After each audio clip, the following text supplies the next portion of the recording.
नमस्कार दोस्तों, मैं हूं Tushar Jain, SEBI registered research analyst और सीएफओ और रिसर्च एट एस्ट्रो मनी गुरु और तुषार ग्लोबल सर्विसेज.com की तरफ से आपका स्वागत करता हूं।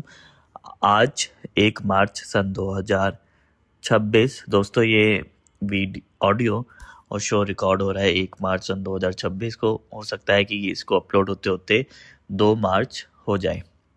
दोस्तों, आज पूरी दुनिया की नजरें मिडल ईस्ट पर टिकी है। 1 मार्च 2026 की सुबह ने वैश्विक अर्थव्यवस्था के लिए एक नया और खतरनाक मोड़ ले लिया है।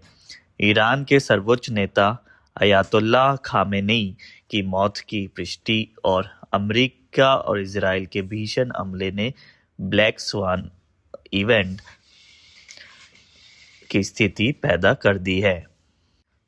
दोस्तों, black swan event specially financial markets के लिए बहुत ही इंपॉर्टेंट इवेंट्स होते हैं। ब्लैक स्वान जो है, जैसे कि नेम भी सजेस्ट कर रहा है, स्वान आमतौर पर वाइट होते हैं और ब्लैक स्वान बहुत ही रेयर देखने को मिलते हैं। वैसे ही जो भी रेयर इवेंट्स होते हैं तो उन्हें ब्लैक स्वान कहते हैं।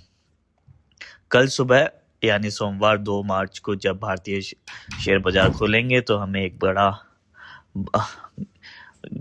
दबाव देखने को मिल सकता है। आइए समझते हैं 3 मुख्य फैक्टर्स को।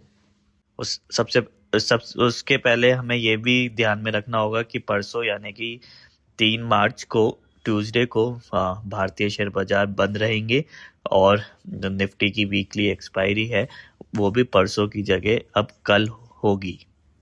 वही यदि हम गोल्ड की बात करें तो युद्ध के इन हालातों में निवेशक जो है वो इक्विटी से पैसा निकालकर सोने की तरफ भाग रहे हैं। अंतर्राष्ट्रीय बाजार में सोना लगभग $2600 के पार जा चुका है। भारत में एमसीएक्स पर गोल्ड में एक बड़ी तेजी की भी संभावना देखने को मिल सकती है। अगर तनाव और बढ़ा तो सोना नए रिकॉर्ड स्तरों को भी छू सकता है।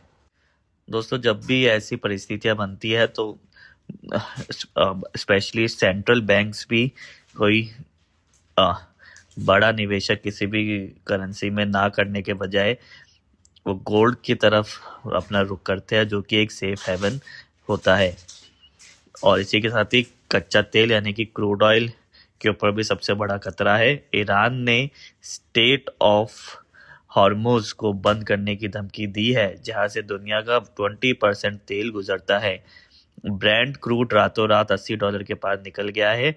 भारत अपनी जरूरत का 85% तेल आयात करता है, इसलिए बढ़ती कीमतें हमारे बजट और शेयर बाजार खासकर पेंट्स और टायर सेक्टर की कंपनियों के लिए रेड अलर्ट साबित हो सकता है।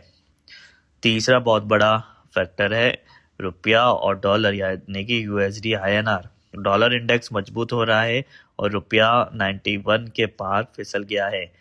विदेशी निवेशक यानी कि एफआईआईज भारतीय बाजार से पैसा लगातार निकाल रहे हैं, जिसका सीधा असर निफ्टी और सेंसेक्स पे पड़ते हुए भी दिखाई दिया है और आगे भी इसका असर इनके ऊपर देखने को पड़ सकता है। हमारी रिसर्च भी इस समय काफी उथल पुथल की ओर इशारा कर रही है। ऐसे में रिटेल निवेशकों को मेरी सलाह है कि पैनिक में आकर कोई भी बड़ा फैसला ना ले। आने वाले कुछ दिन बाजार के लिए बहुत महत्वपूर्ण है। हम पल पल की अपडेट अपने चैनल और अखबार ग्लोबल बिजनेस न्यूज के जरिए आप तक पहुंचाते रहेंगे।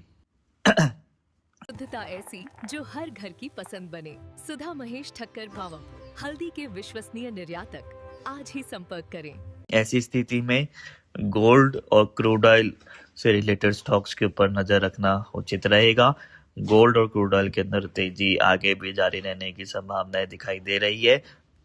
साथ ही हिंदुस्तान जिंक जैसे स्टॉक्स जो कि भारत में सिल्वर प्रोडक्शन करती है, सिल्वर माइनिंग करती है, उनके ऊपर भी नजर बनाई जा सकती है। अगर आप विस्तार से कमोडिटीज और स्टॉक्स का विश्लेषण चाहते हैं तो हमारे चैनल को सब्सक्राइब करें और हमारे प्रीमियम सर्विसेज से भी आप जुड़ सकते हैं।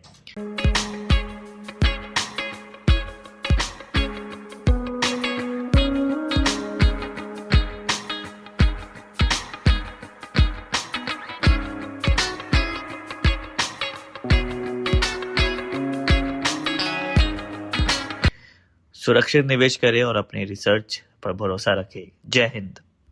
इसी के साथ ही जाते जाते आप हमारा स्टैंडर्ड डिस्क्लेमर भी जरूर ध्यान से पढ़ें कि ये सभी इंफॉर्मेशन, रिसर्च और एनालिसिस केवल एजुकेशन पर्पसेस के लिए है, और यदि आप कोई भी निवेश लेते हैं तो लेने से पहले आप अपने स्वयं का विवेक और अपने फाइनेंशियल एडवाइजर से जरूर सलाह कर ले। आपकी कोई भी नफा या नुकसान की जिम्मेदारी हमारे चैनल या हमारे चैनल के किसी भी स्टेक होल्डर की नहीं होगी। तो आज के एपिसोड में इतना ही। आप देखते रहिए जस्ट मनी गुरु। सुरक्षित निवेश करें और अपनी रिसर्च पर भरोसा रखें। जय हिंद। मसाले, खुशबू और प्योर झाग, टेस्ट से भर दे हर जुबां पे स्वाद। एवरीडे मसाले, देश का स्वाद।